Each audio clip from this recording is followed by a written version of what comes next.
Hello, ওকে ঠিক আছে, চলুন। আপনি এর মধ্যে বুঝে গেলেন? আপনাকে ডিরেকশন বোঝাচ্ছিলেন, আমায় শুধু ঠিকানাটা বলে দিয়েছেন। ওদিকে। 1 মিনিট। দাদা, 2টো বড় চকলেট আর একটা কিং। क्या किंग? কিং তো বড় গোল্ড ফ্লেক একটা। Gold flake.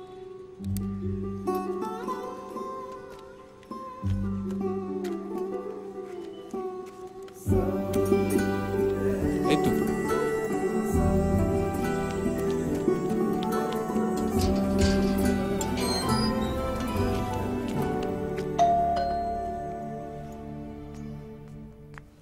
আরে জয়, তুই এসে গেছিস? ও আচ্ছা, তিনি তোর কথা মতো তো দেখছি সব বর্ণনায় মিলে যাচ্ছে। জামা প্যান্ট বেশ লম্বাও, এমনকি গালের কাটা দাগটা পর্যন্ত। কিন্তু একটা জিনিস মিলছে না, ওনাকে দেখে তো একটু সন্দেহজনক মনে হচ্ছে না। প্রথম দর্শনেই তো মনে হচ্ছে চোখ বন্ধ করে বিশ্বাস করা যায়। না, ওটা আসলে আগে মানে ভুল করে। ওহ, আসলে ও আপনাকে প্রথমে বিশ্বাস করে উঠতে পারেনি। কেন? শহরের অচেনা ছেলে বলে? দেখুন প্লিজ, কিছু মাইন্ড করবেন না। এই কথাটা অনেকটা ওই ধারণার মতো, পলিটিশিয়ান মানেই তাকে খারাপ হতে হবে। আমি মানছি আমার শহরের কিছু লোক হয়তো খারাপ, কিন্তু বাকি লোকগুলো তো ভালো। শুধুমাত্র কয়েকটা খারাপ লোকের জন্য বাকিদের কেন দোষ হবে? আমি জানি আমার শহরটাকে আমি একটু বেশিই ভালোবাসি। আলটিমেটলি কলকাতা আমার নিজের শহর। বালুরঘাটও আমার শহর। আর এই বাড়িটা আমার বাড়ি। আর যে মানুষটা আমার বোনকে এতটা সাহায্য করেছে, তাকে আমার বাড়িতে 1 কাপ চা খাওয়াবো না? প্লিজ ভেতরে আসুন। না, আজ হবে না। আসলে আমার বাইকটা এরপরে গেলে থানা থেকে কালেক্ট করতে হবে। পরে ঠিক কখনো- আছে, কিন্তু নেক্সট যেদিন আসবেন আপনাকে আসতেই হবে।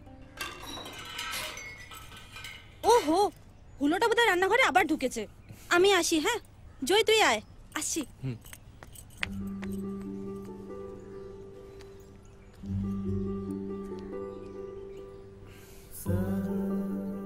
বাই। একটা কথা বলবো? কিছু মনে করবেন না? বলুন। একটা কথা বলছি, কেন বলতে পারেন। পরের বার যদি কোনো মেয়ের সঙ্গে বাস স্ট্যান্ডে দেখা হয়, তাহলে এরকম সারাদিন অফিস না গিয়ে একটা ছুটি নষ্ট করে ভুল করে বাইক ফেলে রাখবেন না। এতটা ভালো হবেন না, একটু চালাক হবেন। যথা আজ্ঞা। চলি। বালুরঘাটে এলে আমাদের বাড়ি আসবেন।